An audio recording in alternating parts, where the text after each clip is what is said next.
we're going to start with flexion. What muscles would we consider primary movers? Brachialis. Biceps brachii.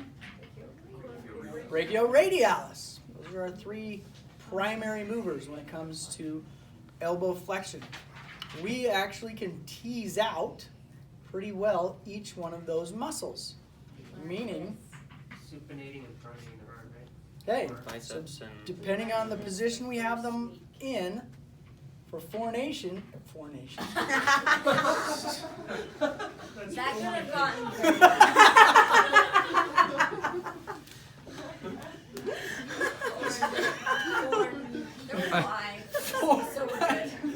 Yeah.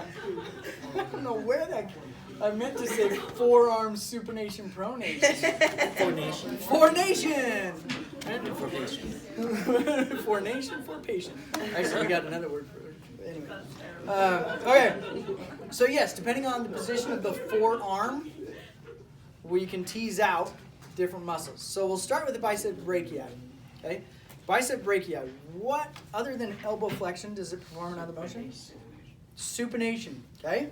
So we're actually going to have our patient in forearm supination. But it's a nice, strong muscle. In fact, we've got two heads to that muscle, right?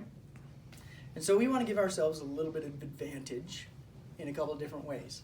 One is that we're going to bring them just slightly past 90 degrees of flexion. Okay? And then the other is if I were to have you hold that position and just pull here or even stabilize on the back here, let's see what would happen. So go ahead and pull. And now I'm just going to pull him right off of that, and he's able to hold that position, right? Nice strong biceps. So again, I got to give myself a little advantage over him.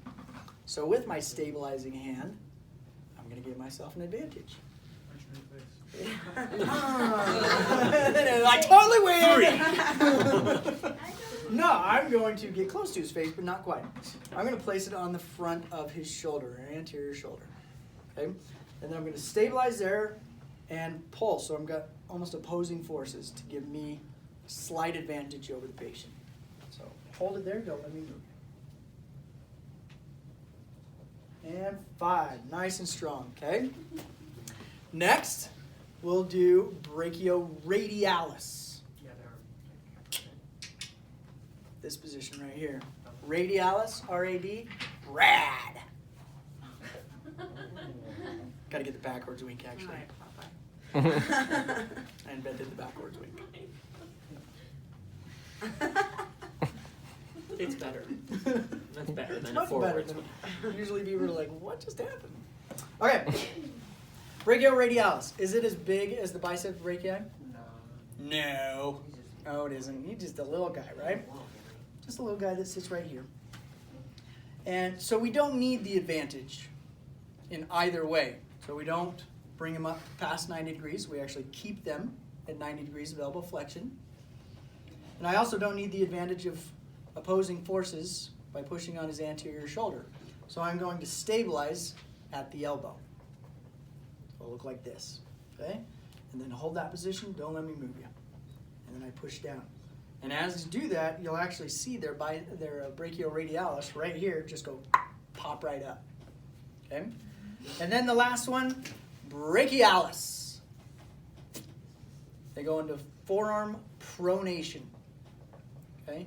Again, smaller muscle, technically, than the biceps brachii, right? There's only one head, if you will, versus the two. And so it's not as strong. Therefore, again, we don't need to have the advantage that we had at the bicep brachii. So my supporting hand is going to be the same as the brachioradialis. And then I'm going to keep him at 90 degrees, just like the brachioradialis as well.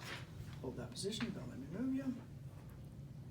And 5. Nice and strong, okay? So those are the 3 tests that we can perform for the motion of elbow flexion, but teasing out those 3 different muscles. Yeah? I think I missed it, but what was the difference between testing the brachioradialis and then just the brachialis? Brachioradialis, thumb up, neutral position. Brachialis is pronation of the forearm. Okay. All the moves you need for a good high five. That's right. Good handshake. Good handshake, high five, everything. Okay, so that's flexion of the elbow. Now let's do some extension. What muscle does extension? Tricep. Oh, oh, oh. What position do you think we need our patient in? That one right there. Look at that. Fantastic. What position do you think? This or this or this? Prone. I like that one. Okay, so go ahead and lie prone for me. Correct. What's up? Okay. I'm going to have you scoot to this side. There we go, just because you got a nice long humerus there. So again, if I've got a body right here, what does this look like? The leg, specifically the knee, right? Yes, that's the elbow. But it looks like a knee, right? So for knee extension, how did we do the test? They'd go straight out, right? Yes, for knee extension, we took them slightly out of full terminal knee extension. Why did we do that? Well, the screw home mechanism. Because the screw home mechanism, right? It doesn't have that, does it? Exactly. The elbow does not have a screw home mechanism. So you don't need to worry about that? Don't need to worry about it. It does if you're standing on your hands. What is Well, that? you're the one who does that. Oh, Jake, you. Only in closed chain exercises does the elbow have screw home mechanism. Okay, so I'm going to come bring my hand underneath there again to provide the patient a little comfort. I can use a towel or a small pillow, whatever I need to. I'm going to bring him all the way into elbow extension. Tell him to hold that. Don't let me move you. Push down. And nice and strong triceps. So Okay? I was getting some Little pain there? irritation. Yeah. So if that's the problem, then I would grab a towel or something else, throw it under there, and use that instead of my hand. Okay? Yes. Is this all of the triceps or just one head of them? This is all three of the triceps. Okay. We do not tease out the individual heads on this one. Okay. Okay? Do we need to worry